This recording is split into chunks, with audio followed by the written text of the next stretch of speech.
Welcome to another episode of last week's Comics Today. I've got 6 or 7 books this week.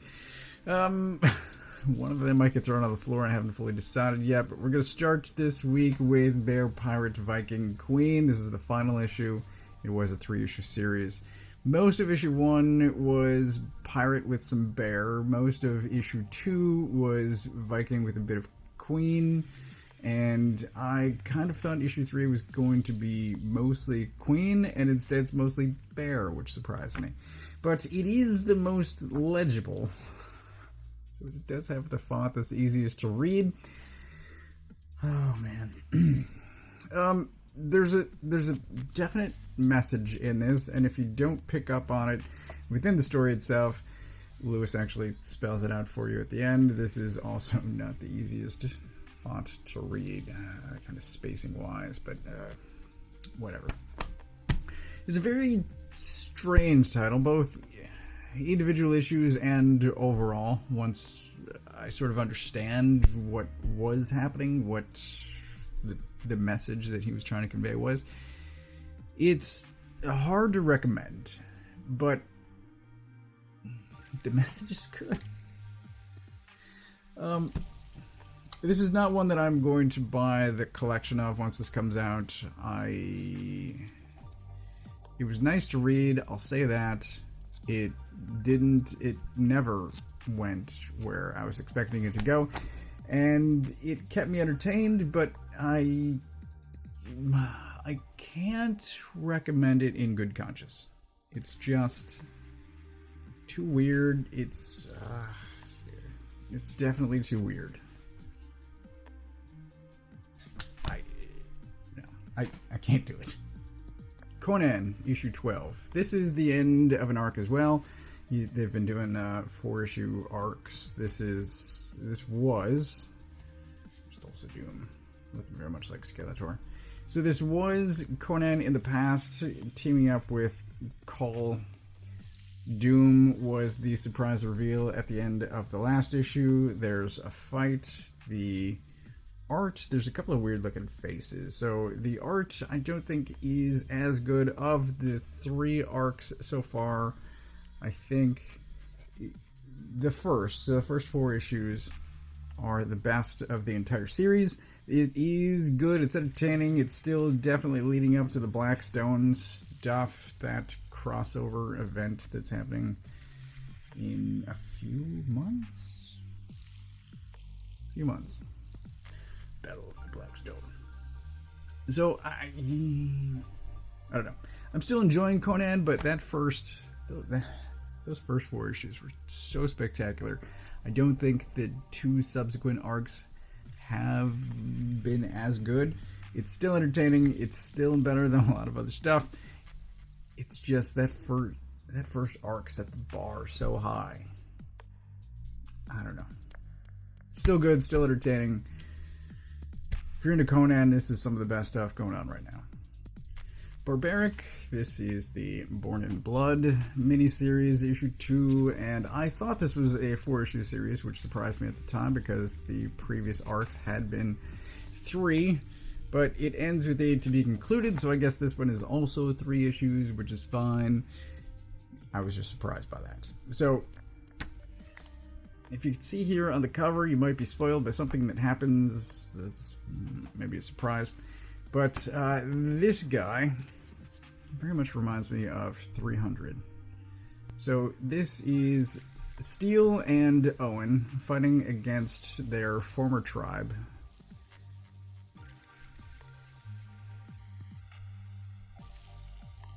Yeah, they get captured. I don't know what else to say. I thought that sentence was going further, and then I'm like, no, that actually is kind of all that happens. Here, he also reminds me of the heavy metal movie. Anyway, there's a lot of fighting this issue. Steel versus the new clan chief. Axe gets a good moment, actually rescuing someone from a dungeon. It's pretty great. And there's something happening at the end of this with Soren and some magic stuff. And look, Barbaric is fantastic. As long as these two names are on the cover, Barbaric is fantastic. If any other names are on the cover, it's questionable. But these guys are knocking it out of the park, and I love it, and it's great. Very much looking forward to issue 3. I don't know. I feel like there was kind of a gap between issues 1 and 2. Feels like it's been a while. But hey, again, frequently wrong. This is great. Public Domain. I very much enjoyed the first arc. Those first 5 issues. It's a lot of commentary on the comic industry, about creators and creations and sort of corporate comics. It's a lot. There's a lot of layers going on in there, and I was thoroughly entertained. And Zdarsky has very much been, I mean, he's doing a monthly Batman book, so like that's sort of in the forefront of my brain. And then I've kind of forgot what it's like to read a non-Batman book. And so we get this 3-panel sequence, and just page 1, I'm reminded of how much I enjoyed Zdarsky. It's absolutely amazing. Anyway, so the story from the first arc is continuing here, and there's a lot of discussion about how both sides, the corporate side and the newly independent side, are going to continue. And there's this guy who's fantastic. It's very entertaining. It continues to be interesting. I'm very much enjoying it. This conversation that's here happening at the end with an editor is also great. It's very entertaining. This is the Zdarsky that I missed. This is amazing. I love it.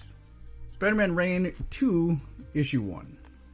Within this, there's a lot of talk about the first Reign series, which I guess I don't remember as well as I thought I did. I did buy the collection a couple of weeks ago. I have not had a chance yet to reread it.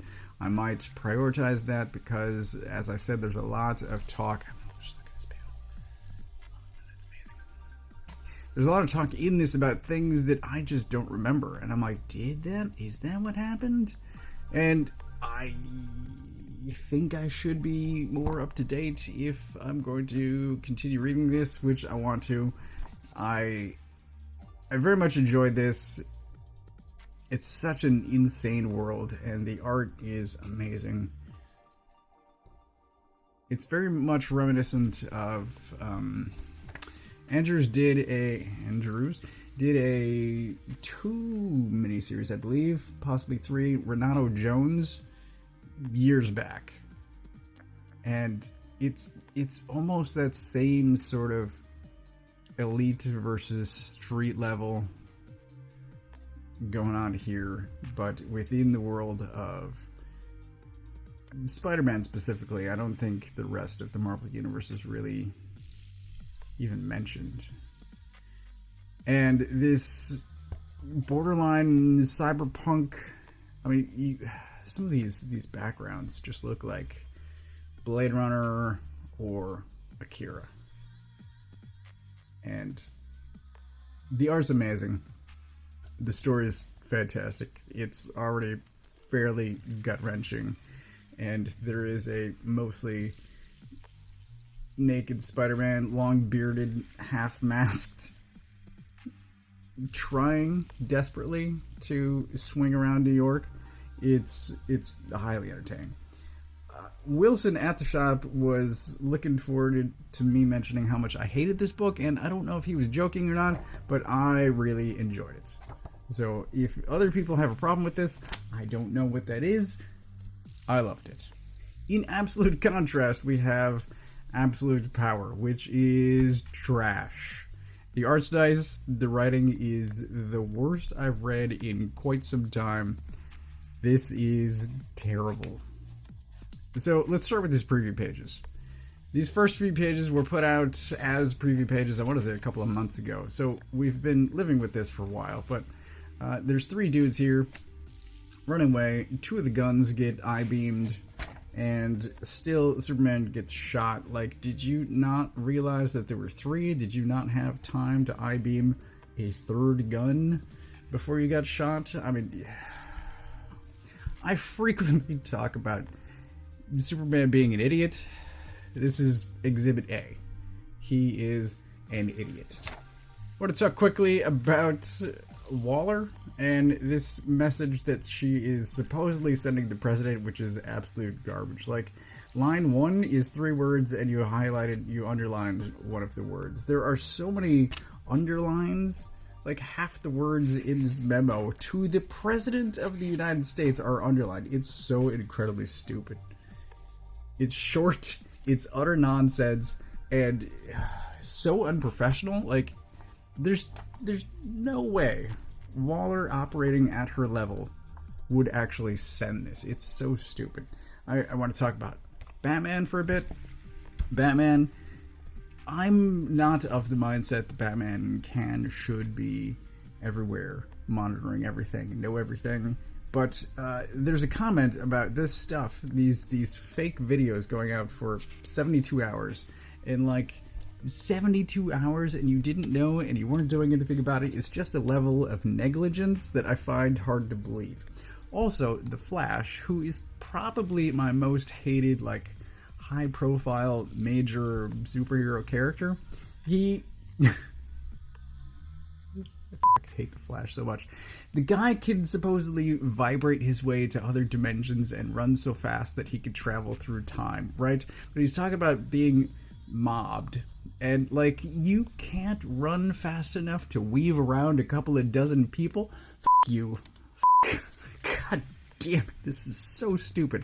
There's so many opportunities, because this is so connected to everything that DC has been doing for years. There's so many opportunities for editor text boxes, editor notes, referencing other storylines. You want to know about Brainiac Queen? The series just ended a couple of issues ago. Go read that. You want to read about Failsafe? Here's the trade to buy for that. You want to know about literally any of this shit? There should be editor notes all over this thing. The weirdly Ground Zero issue that came out the previous week actually had an editor note right in the preview pages about where to find out about Dreamer working for Waller. Like, this is so... It's stupid, but it's also just poorly constructed. The art is nice. I've been praising Mora for years, but the writing is the absolute worst thing I've read from Wade in I don't know how many years. Sort of everything that they've been doing that I've been praising them for years, all of their Shazam and World's Finest stuff, is the absolute opposite of this. This is absolute trash. And trash goes on the floor. Scarlett. It's great. It's honestly surprising how good this is. But it's, I expected to like Destro more than I did, and I expected to like Scarlett less than I do, but this is great. It's also incredibly brutal, because she winds up pulling a razor blade out of herself in order to free her, and I don't honestly know that her hands could reach there if you're... whatever. It's fine. Anyway, she proceeds to kick ass. There's this amazing fight. It's brutal and intense, and then there's a quiet moment with some tea, and there's a flashback to Jinx stuff, and it's all around fantastic. And then it ends on a sort of heist. It's the start of a heist. It hasn't technically taken place yet, but it's starting.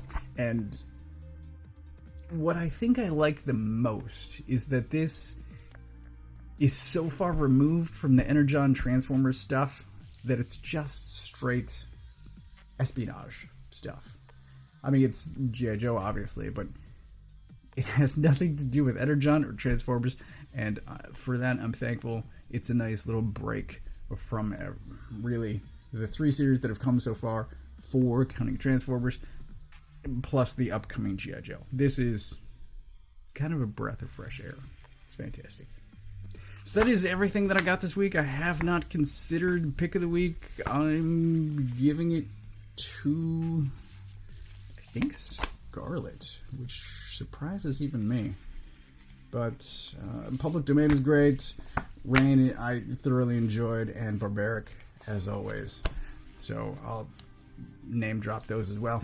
But that is everything that I got this week. I thought I had something else to mention, but I seemingly don't. So I get all of my books from a local comic shop. If you don't know where yours is, you can use this URL to find one closest to you. Thanks for watching.